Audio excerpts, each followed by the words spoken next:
ರಾಜ್ಯಾದ್ಯಂತ ಮೇ 20ರಂದು ಸಾರಿಗೆ ಸಂಸ್ಥೆ ಸಿಬ್ಬಂದಿಗಳು ಮುಷ್ಕರಕ್ಕೆ ಮುಂದಾಗಿದ್ದಾರೆ. ಕೆಎಸ್ಆರ್ಟಿಸಿ ಬಸ್ ಹಾಗೂ ಬಿಎಂಟಿಸಿ ಬಸ್ ನೌಕರರು ಸಾರಿಗೆ ಮುಷ್ಕರಕ್ಕೆ ಕರೆ ನೀಡಿದ್ದಾರೆ. ಜಂಟಿ ಕ್ರಿಯಾ ಸಮಿತಿಯ ಮೂಲಕ 26 ತಿಂಗಳ ನೌಕರರ ಹಿಂಬಾಕಿಯಲ್ಲಿ 450 ಕೋಟಿ ರೂಪಾಯಿ ಮಾತ್ರ ಸರ್ಕಾರ ಬಿಡುಗಡೆ ಮಾಡಿದೆ. ಆದರೆ ಉಳಿದ 821 ಕೋಟಿ ರೂಪಾಯಿ ಹಣವನ್ನು ಸರ್ಕಾರ ಬಿಡುಗಡೆ ಮಾಡಿಲ್ಲ ಅನ್ನೋದು ಇವರ ಬಹಳ ಮುಖ್ಯವಾದ ಆಕ್ರೋಶ. ಈ ಹಿನ್ನೆಲೆಯಲ್ಲಿ ಜಂಟಿ ಕ್ರಿಯಾ ಸಮಿತಿ ಮುಷ್ಕರಕ್ಕೆ ಕರೆ ನೀಡಿದೆ. ಬುಧವಾರ ಯಾವುದೇ ಸರ್ಕಾರಿ ಬಸ್ಗಳು ಸಂಚಾರ ನಡೆಸೋದಿಲ್ಲ ಅಂಥೇಳಿ ಈ ಜಂಟಿ ಕ್ರಿಯಾ ಸಮಿತಿ ಹೇಳಿದೆ.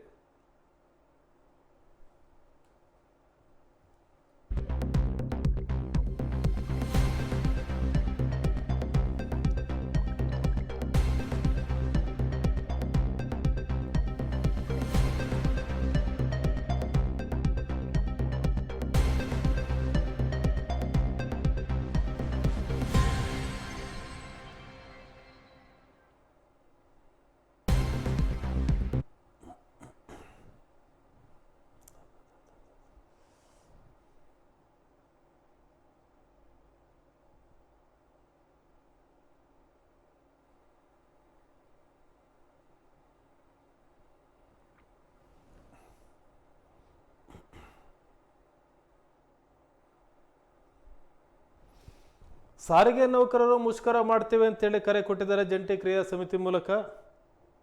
ಅವ್ರ ಮುಖ್ಯವಾದ ಬೇಡಿಕೆಗಳೇನೆಂದರೆ 26 ತಿಂಗಳ ಹಿಂಬಾಕಿ ಸಂಪೂರ್ಣ ಪಾವತಿ ಮಾಡಬೇಕು ಅಂತೇಳಿ. 821 ಕೋಟಿ ರೂಪಾಯಿ ಇದೆ ಬಾಕಿ, ಅದು ಸಂಪೂರ್ಣ ಪಾವತಿ ಮಾಡಿ ಅಂತ ಒತ್ತಾಯ ಮಾಡ್ತಾರೆ. ಮತ್ತು ಅವರ ವೇತನವನ್ನು 25% ಜಾಸ್ತಿ ಮಾಡಿ ಅಂತಿದ್ದಾರೆ. ಮತ್ತು ಸೇವಾ ನಿಯಮಗಳು ಮತ್ತು ಸೌಲಭ್ಯಗಳನ್ನು ಸುಧಾರಣೆ ಮಾಡಿ ಅಂತಲೂ ಸಹ ಅವರು ಬೇಡಿಕೆಯನ್ನು ಮುಂದಿಡ್ತಾ ಇದ್ದಾರೆ. ಸರ್ಕಾರ ಮಾತುಕತೆ ನಡೆಸ್ತಾ ಇದೆ. ಗೃಹ ಸಚಿವರಾದಂಥ ಪರಮೇಶ್ವರ್ ಅವರು ಮಾತುಕತೆ ನಡೆಸ್ತಾ ಇದ್ದರು. ಆದರೆ ಸರ್ಕಾರ ಈಗಾಗಲೇ 12.5% ಅಷ್ಟು ವೇತನ ಹೆಚ್ಚಳ ಘೋಷಣೆ ಮಾಡಿದೆ. ಹಿಂಬಾಕಿ ಹಣದ ಒಂದು ಭಾಗ ಬಿಡುಗಡೆ ಮಾಡಿದೆ. ಆದರೆ ಸಂಘಟನೆಗಳು ಇದನ್ನು ತಿರಸ್ಕಾರ ಮಾಡಿವೆ. ನಮಗೆ ಪೂರ್ಣವಾಗಿ ಹಿಂಬಾಕಿಯನ್ನು ಬಿಡುಗಡೆ ಮಾಡಿ ಅನ್ನೋದು ಅವ್ರ ಒತ್ತಾಯ. ಸರ್ಕಾರ ಎಚ್ಚರಿಕೆಯನ್ನು ಕೊಟ್ಟಿದೆ ಅವರಿಗೆ. ನೋ ವರ್ಕ್ ನೋ ಪೇ, ಕ್ರಮ ತಗೋತೀವಿ ಅಂತೇಳಿ. ಕೆಲಸ ಮಾಡಲಿಲ್ಲ ಅಂದರೆ ಸಂಬಳ ಕೊಡಲ್ಲ, ಅಂದರೆ ಆವತ್ತಿನ ದಿನಕ್ಕೆ ಸಂಬಳ ಕಟ್ ಮಾಡ್ತೀವಿ ಅಂತ, ಮತ್ತು ಶಿಸ್ತು ಕ್ರಮ ತಗೋತೀವಿ ಅಂತಲೂ ಎಚ್ಚರಿಸಿದ್ದಾರೆ. ಮುಷ್ಕರ ಏನು ಈ ಜಂಟಿ ಕ್ರಿಯಾ ಸಮಿತಿ ಘೋಷಣೆ ಮಾಡಿದಂತೆ ಮೇ 20ನೇ ತಾರೀಕು ನಡೆಯೋದಾದರೆ ಅಲ್ಲಿವರೆಗೂ ನಡೀತಕ್ಕಂಥ ಸಂಧಾನ ಸಭೆಗಳು ಯಾವುದೇ ಫಲ ಕೊಡದೇ ಇದ್ದರೆ KSRTC, NWKRTC, KKRTC, BMTC ಈ ಬಸ್ಗಳ ಸಂಚಾರದಲ್ಲಿ ತುಂಬ ವ್ಯತ್ಯಯ ಆಗುತ್ತೆ. ಪೂರ್ಣ ಹಿಂಬಾಕಿಯನ್ನು ಕೊಡಿ ಅನ್ನೋದು ಇವರು ಒತ್ತಾಯ. 821 ಕೋಟಿಯನ್ನು ಕೊಡಿ ಅಂತ 450 ರೂಪಾಯಿ ಕೋಟಿ ಕೊಟ್ಟಿದೆ. 25% ಸಂಬಳ ಜಾಸ್ತಿ ಮಾಡೋದು ಇವರು ಒತ್ತಾಯ. ಆದರೆ 12.5% ಅಷ್ಟು ಸಂಬಳವನ್ನು ಈಗಾಗಲೇ ಜಾಸ್ತಿ ಮಾಡಲಾಗಿದೆ. ನಮಗೆ ಪೂರ್ಣವಾಗಿ ಪರಿಹಾರ ಸಿಗೋವರೆಗೂ ನಾವು ಈ ಮುಷ್ಕರವನ್ನು ಹಿಂಪಡೆಯಲ್ಲ ಅಂತಕ್ಕಂಥ ಮಾತನ್ನು ಜಂಟಿ ಕ್ರಿಯಾ ಸಮಿತಿ ಹೇಳ್ತಾ ಇದೆ. ಸಾರಿಗೆ ನೌಕರರು ಈಗ ಮುಷ್ಕರಕ್ಕೆ ಮುಂದಾಗ್ತಿದ್ದಾರೆ.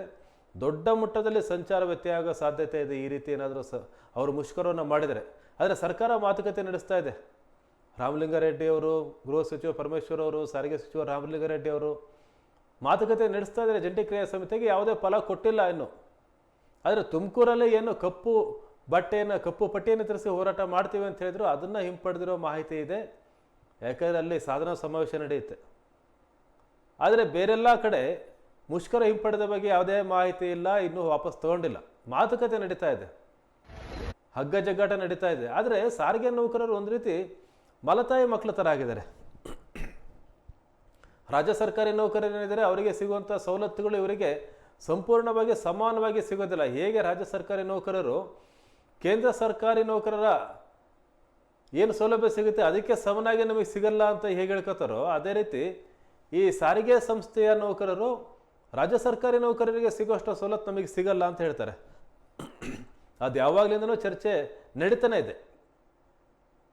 ಯಾಕಂದರೆ ಇವರು ಈ KSRTC ಆಗಿರ್ಬೋದು, ಆಮೇಲೆ ಬೇರೆ ಬೇರೆ BMTC ಆಗಿರ್ಬೋದು, NWKRTC ಆಗಿರ್ಬೋದು, KKRTC ಆಗಿರ್ಬೋದು, ಇವೆಲ್ಲ ಪ್ರತ್ಯೇಕವಾದಂಥ ಸಂಸ್ಥೆಗಳು, ನಿಗಮಗಳ ಎಂಪ್ಲಾಯಿಗಳಿವರು. ಹಾಗಾಗಿ ಬೇರೆ ಥರನೇ ಟ್ರೀಟ್ ಮಾಡ್ತಾ ಇದೆ ಸರ್ಕಾರ. ಅಂದರೆ ನಿಗಮ ಅಂದರೆ ಲಾಭ ಗಳಿಸ್ಬೇಕು, ವೇತನ ಕೊಡಬೇಕು ಅನ್ನೋ ಥರದ ಸಂಸ್ಥೆಗಳು. ಆದರೆ ಬೇರೆ ಸರ್ಕಾರಿ ನೌಕರರೇನಿದ್ದಾರೆ ಅವರು ಸರ್ವಿಸ್ ಮಾಡ್ತಾರೆ ಅಂತ, ಸೇವೆ ಅವರು ಸಲ್ಲಿಸೋದು ಸೇವೆ. ಇವರು ಮಾಡೋದೇ ಕೆಲಸ. ಕೆಲಸ ಅಂದರೆ ಕೆಲಸ ಮಾಡಿದಷ್ಟು ಕೂಲಿ. ಈ ನಿಗಮ ಸಂಸ್ಥೆ ಕಂಪ್ನಿಗಳು ಅಂದರೆ ಇದೇ ಥರದ ಅರ್ಥ ಬರೋದು. ಹಾಗಾಗಿ ಈ ನಷ್ಟದಲ್ಲಿದೆ ಅಂತ ಸುಮಾರು ವರ್ಷ ಹೇಳಿ ಇವರಿಗೇನು ಸವಲತ್ತನ್ನೇ ಕೊಡಲಿಲ್ಲ. ನಷ್ಟವನ್ನು ಭರಿಸ್ಬೇಕಲ್ವ ಸರ್ಕಾರ. ಇವರು ಮಾಡ್ತಿರೋದು ಸೇವೆನೇ, ಸರ್ವಿಸ್ ಇವರು ಮಾಡ್ತಿರೋದು. ಹಾಗಾಗಿ ನಮ್ಮ ಬೇಡಿಕೆಯನ್ನು ಸಹ ಸರ್ಕಾರ ಪರಿಶೀಲಿಸುತ್ತೆ ಅನ್ನೋದು ಇವರು ಒತ್ತಾಯ ಆಗಿದೆ.